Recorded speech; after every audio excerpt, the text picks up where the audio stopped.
Grace and peace from God the Father and our Lord Jesus Christ. Welcome. Thank you for coming. Tonight is I would say, more somber occasion than typical when we gather. And so the way that the flow will happen this evening is in a moment I will walk back and we will shut all of the lights off. And the only lights in here will be the candles and the light of the cross. And then a few lights for some musicians. But now's a good time to make sure that this is either on silent or that you mentally say, don't look at it, because it will make a whole lot of light, just like when you're at the movie theater, when there's no light in here. And it will get dark. And what we will do is throughout the night, the focus of the evening is simply to pay attention to the Passion story, the story of Jesus' journey to the cross and to the tomb, so that we can be free from the distractions of the Easter bunnies and the marshmallows and the jelly beans and all of those things that the season kind of bombards us with. But this is a time simply to sit and reflect. The evening will last approximately 20 to 30 minutes. It won't be long.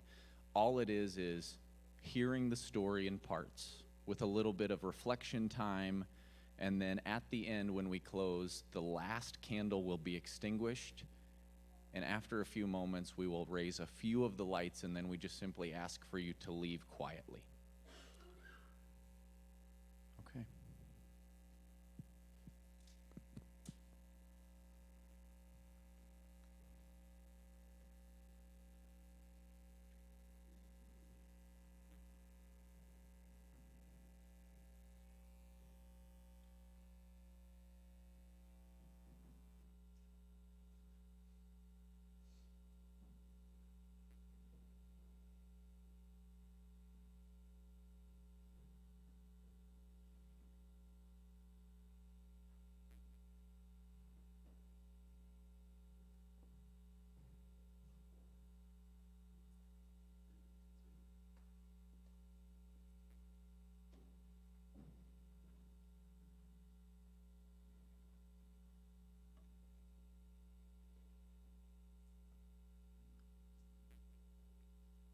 As was his usual, Jesus went out to the Mount of Olives, and his disciples followed him. On reaching their place, he said to them, "Pray that you will not fall into temptation." And he withdrew about a stone's throw away from them, and he knelt down to pray. "Father, if you are willing, take this cup from me. Yet not my wills, but yours be done." Then an angel from heaven appeared to him and strengthened him. But being in anguish, he prayed more earnestly, and his sweat was like drops of blood falling on the ground. Then he rose from prayer, went back to his disciples, and he found them asleep, exhausted from sorrow.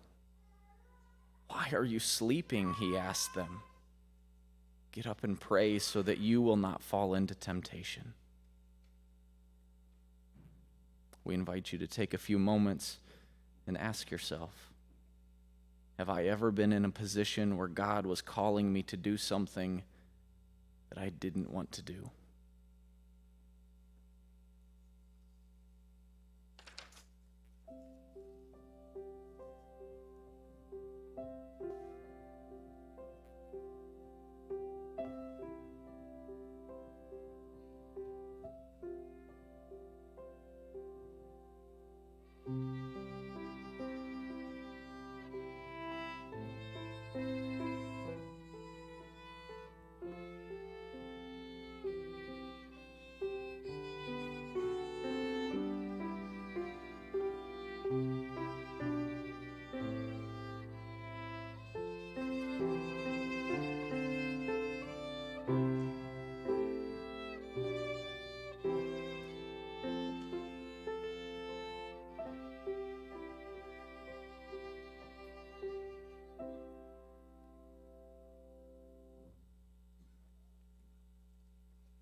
While Jesus was still speaking, a crowd had come upon him, and a man who was called Judas, one of the 12, was leading them. As he approached Jesus to kiss him, Jesus asked him, "Judas, are you betraying the Son of Man with a kiss?" When Jesus' followers saw that what was going to happen, they said, "Lord, should we strike him with our swords?" And one of them struck the servant of the high priest, and he cut off his right ear. But Jesus answered, "No more of this." And he touched the man's ear, and he healed him. Then Jesus said to the chief priests, the officers of the temple guard, and the elders who had come for him, "Am I leading a rebellion, that you have come with your swords and your clubs? Every day I've been with you in the temple courts, and you did not lay a hand on me then. But this is your hour, isn't it? This is the hour when darkness shall reign." Take a moment and reflect on when you have been betrayed by someone, or when you have betrayed someone you love. To yourself, say a prayer to God that expresses your feelings of sadness and regret, and your desire for forgiveness.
Then, seizing Jesus, the soldiers led him away and took him into the house of the high priest.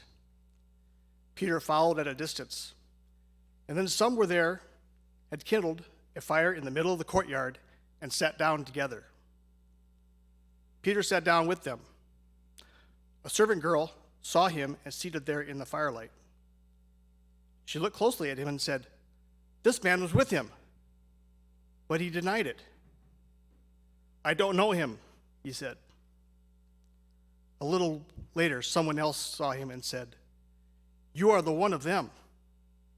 "I am not," Peter replied. About an hour later, another asserted, "Certainly this fellow was with him, for he is Galilean."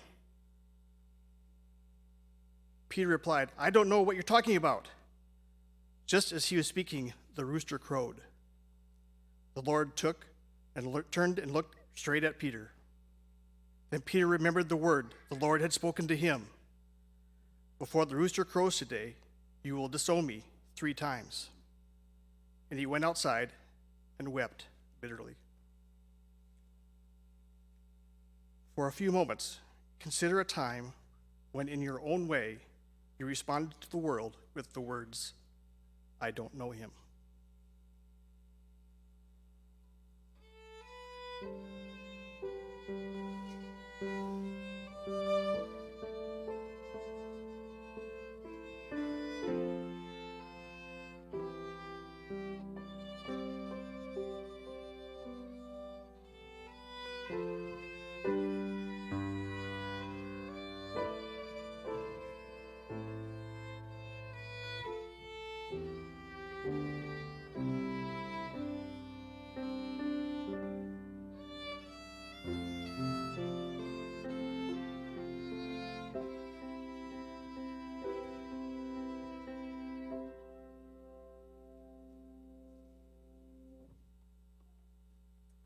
At daybreak, the council of the elders of the people, both the chief priests and the teachers of the law, met together, and Jesus was led before them.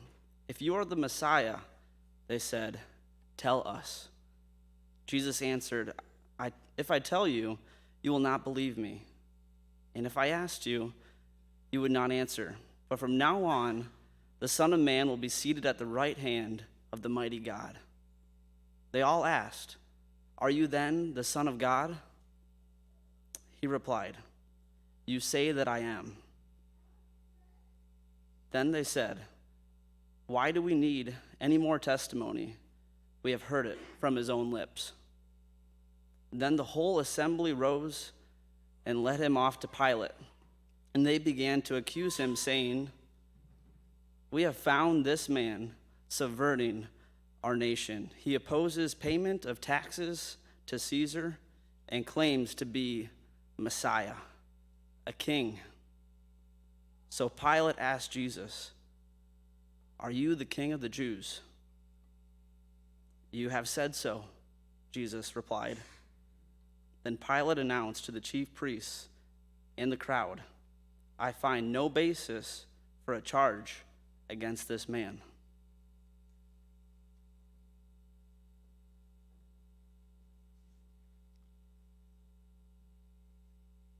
But they insisted, "He stirs up the people all over Judea by his teaching.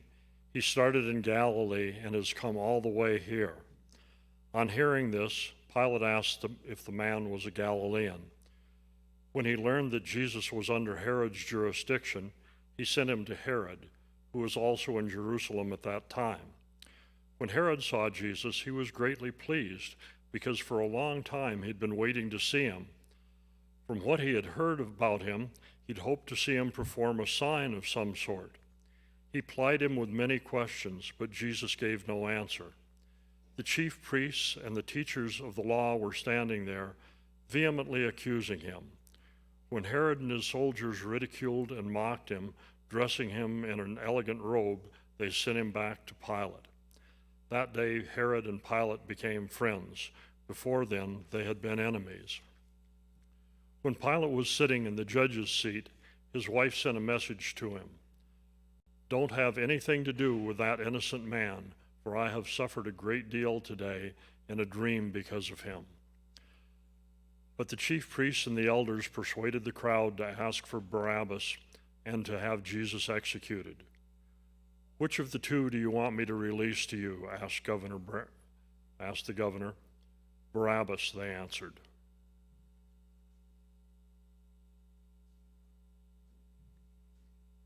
"What shall I do then with Jesus, who is called the Messiah?" Pilate asked. They all answered, "Crucify him." "Why? What crime has he committed?" asked Pilate. But they shouted all the louder, "Crucify him." When Pilate saw that he was getting nowhere, but that instead an uproar was starting, he took water and washed his hands in front of the crowd.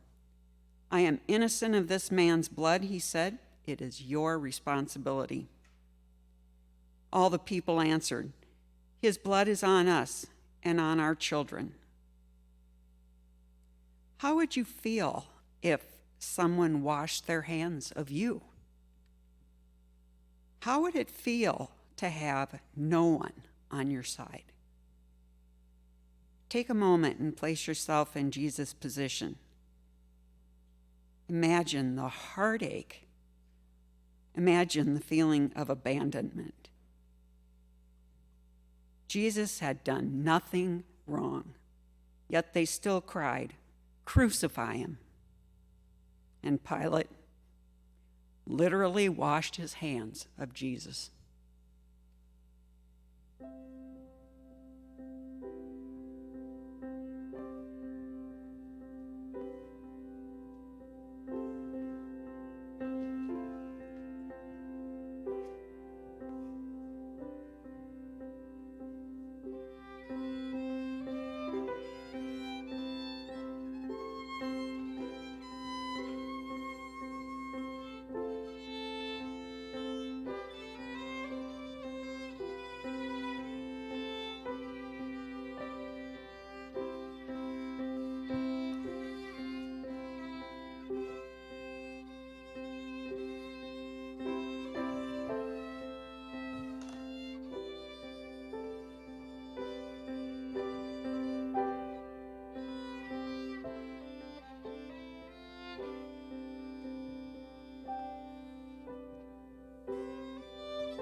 with loud shouts, the crowd insistently demanded that he be crucified, and their shouts prevailed. So Pilate decided to grant their demand. He released the man who had been thrown into prison for insurrection and murder, the one they asked for, and surrendered Jesus to their will. As the soldiers led him away, they seized Simon from Cyrene, who was on his way in from the country, and put the cross on him and made him carry it behind Jesus. A large number of people followed him, including women, who mourned and wailed for him. Jesus turned and said to them, "Daughters of Jerusalem, do not weep for me. Weep for yourselves and for your children. For the time will come when you will say, 'Blessed are the childless women, the wombs that never bore, and the breasts that never nursed.' Then they will say to the mountains, 'Fall on us,' and to the hills, 'Cover us.' If people do these things, then the tree is green. What will happen when it is dry?" 2 other men, both criminals, were also led out with him to be executed. When they came to the place of the skull, which in Aramaic is called Golgotha, they crucified him. For the next few moments, let those words resound in your mind a bit. They crucified him.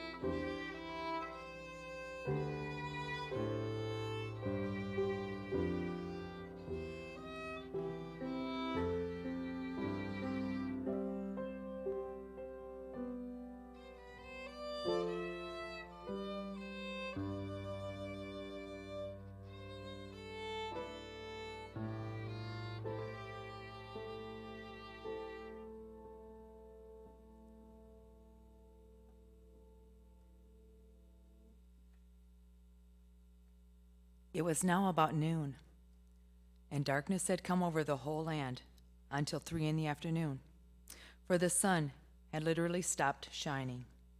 The curtain of the temple was torn in two. And with that, Jesus cried out in a loud voice, "Father, into your hands I commit my spirit." And when he had said this, he breathed his last.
Now there was a man named Joseph, a member of the council, a good and an upright man, who had not consented to their decisions and action.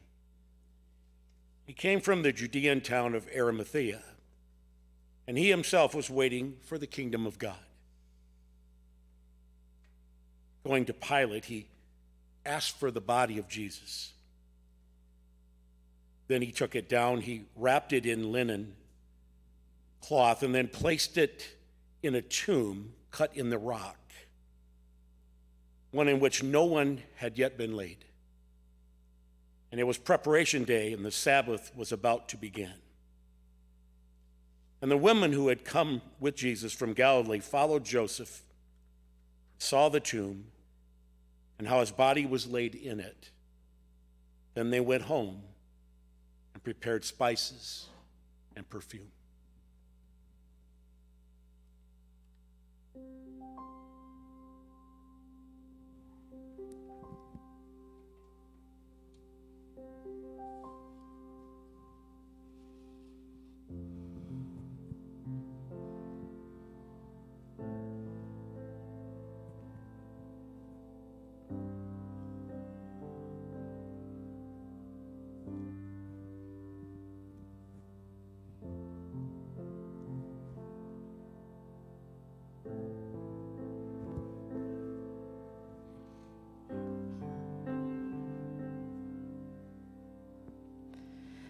Were you there when they crucified my Lord? Were you there when they crucified my Lord?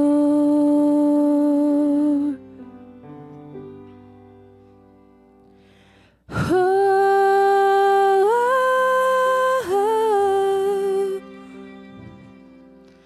sometimes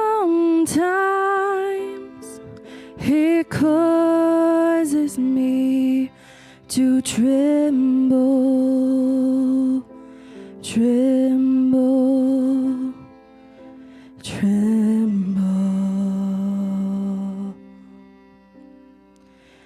Were you there when they crucified my Lord?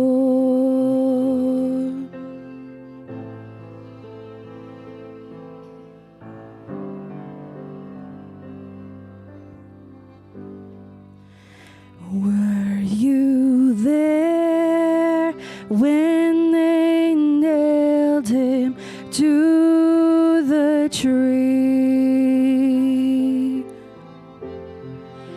Were you there when they nailed him to the tree?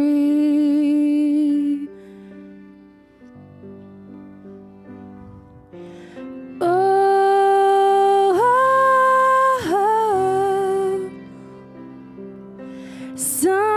sometimes it causes me to tremble, tremble, tremble. Were you there when they nailed him to the tree?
tomb.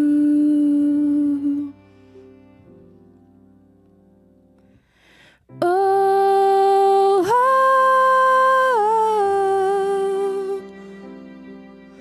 sometimes it causes me to tremble, tremble, tremble.